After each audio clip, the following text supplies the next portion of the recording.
ఇడ్లీ పిండి చేయటానికి ముందుగా ఒక గ్లాసు మినపగుళ్ళని, పావు స్పూను మెంతుల్ని నానబెట్టుకోవాలి.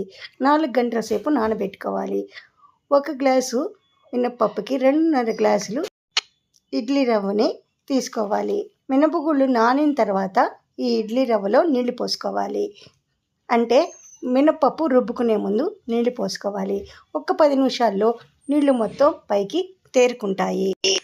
తేరుకున్న నీళ్ళని రిమూవ్ చేసి మళ్ళీ ఫ్రెష్ వాటర్ పోసుకోవాలి. అలా 3 సార్లు తప్పనిసరిగా చేయాలి. నానబెట్టుకున్నటువంటి ఈ మినపప్పుని వెట్ గ్రైండర్లో కానీ మిక్సీలో కానీ వేసి మెత్తగా రుబ్బుకోవాలి. పైన తేరుకున్న నీళ్ళని వంపేసేసి మళ్ళీ ఫ్రెష్ వాటర్ పోసుకోవాలి. ప్రతి 10 నిమిషాలకి ఇలా చేస్తూ 3 సార్లు చేయాలి.